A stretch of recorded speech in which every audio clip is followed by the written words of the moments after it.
Começando mais um Gira NBA. E aí, meus consagradinhos e minhas consagradinhas, tudo bem com vocês? Espero que sim. Bem, no início do vídeo, não se esqueça de interagir de alguma forma para que o YouTube compartilhe esse vídeo com mais pessoas e assim mais pessoas tenham acesso às notícias do melhor basquete do mundo. Bem, pessoal, tivemos no dia de ontem, dia 14/5, duas partidas referentes à segunda rodada dos playoffs e vamos falar sobre elas agora. A primeira delas, que me chamou a atenção, para ser bem honesto, porque eu achava que a série iria acabar ontem, é a partida entre New York Knicks e Boston Celtics, 127-102, cara. Isso que me chamou a atenção. O Boston Celtics ter vencido uma partida do New York Knicks, coisa que no início da série eu acreditava que iria ser simplesmente básico, vamos falar assim, né? Porque o Boston Celtics iria passar por essa semifinal.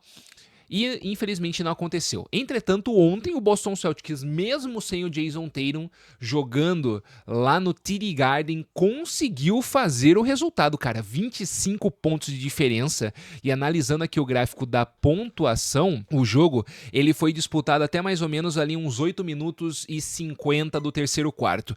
Depois disso, o Boston Celtics ele começa a abrir vantagem e em nenhum momento mais o New York Knicks sequer chega perto da equipe celta. A série ela continua viva, mas é aquela questão que eu falei.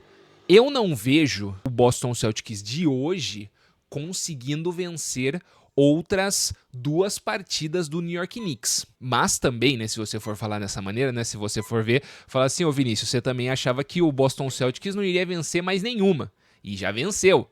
Ok, realmente você tem um ponto. Entretanto, eu acho que tem uma principal questão, cara. Não ter o Jason Tatum para essas partidas, nossa, eu acho que vai fazer uma falta gigantesca, querendo ou não, é o principal jogador. Estatisticamente, o time do New York Knicks ele veio da seguinte maneira: Mikal Bridges com 9 pontos apenas e OG Anunoby com 6 pontos apenas. E aqui talvez a gente possa ter notado um pouco dessa questão diferença de pontuação, né? Você tem dois titulares que simplesmente não fizeram sequer 10 pontos, entendeu? Então isso com certeza prejudica bastante no desenrolar de uma partida. Na situação do Mikal Bridges, jogou 40 minutos e fez 9 pontos.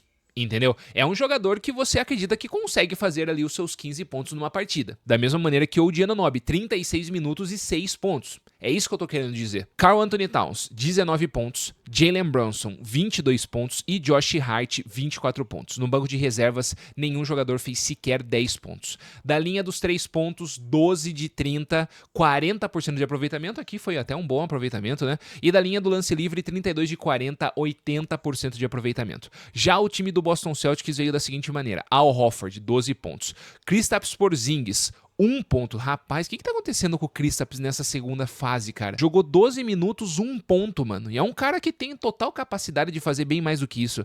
Drew Holiday, 14. Derrick White, 34 pontos. Chamou a responsabilidade ontem o Derrick White, hein? E o Jaylen Brown também, 26 pontos. No banco de reservas, destaque pro Luke Cornet com 10 pontos. Peyton Pritchard com 17. Da linha dos 3 pontos, 22 de 49, 44% de aproveitamento.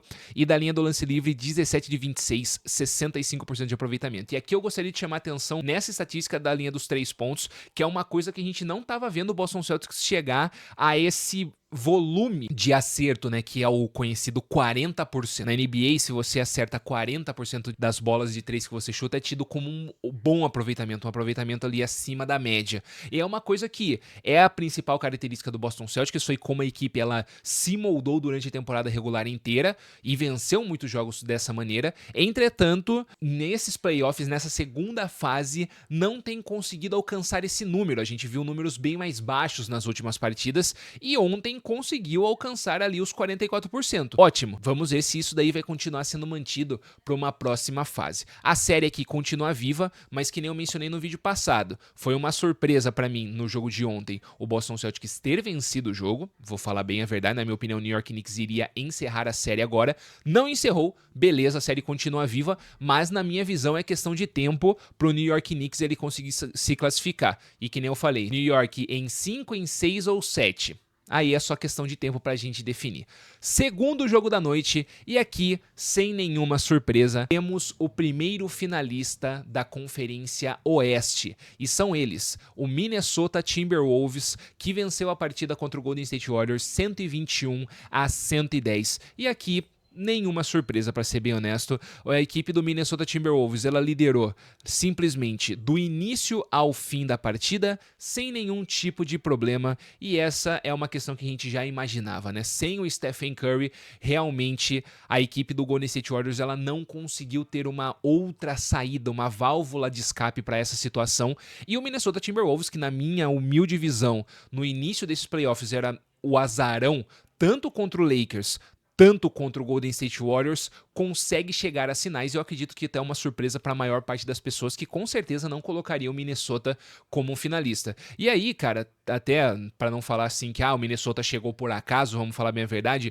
numa primeira fase, parabéns para o Minnesota por ter passado e conseguiu anular bem o Los Angeles Lakers, que tinha um ataque muito forte, mas conseguiu, né, o Minnesota trabalhar nos pontos fracos do time do Lakers, o que são uma defesa muito inconsistente e um garrafão inexistente. Então bateu muito bem nessa tecla e conseguiu vencer. Contra o Golden State Warriors, acredito aqui que teve, obviamente, a competência de ganhar 4 partidas, isso é indiscutível, mas também teve aquele pouquinho de sorte, né? Querendo ou não, você não ter o principal jogador da história da franquia jogando contra você, isso daí ajuda muito, querendo ou não ter o Stephen Curry auxiliando ofensivamente o Golden State Warriors, cara, realmente você tem uma colher de chá gigantesca, e era uma coisa esperada, né? Querendo ou não, o Golden State Warriors sem o Stephen Curry, mesmo com o Jimmy Butler, não é a mesma coisa, e isso é inegável. Agora, o Minnesota Timberwolves, ele espera o seu adversário nas finais do jogo entre Oklahoma City Thunder e Denver Nuggets, e na minha humilde visão, para ser bem honesto com vocês, eu também acredito que nessa final o Minnesota Timberwolves ele não é o favorito.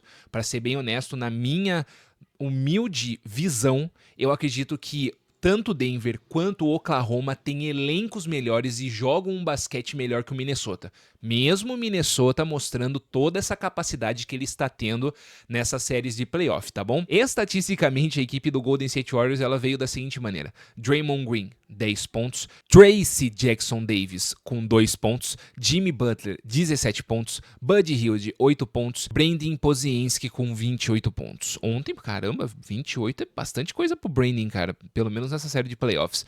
Jonathan Kuminga, 26 pontos, Moses Moody do banco de reservas com 12 pontos. Esse foi o time do Golden State Warriors.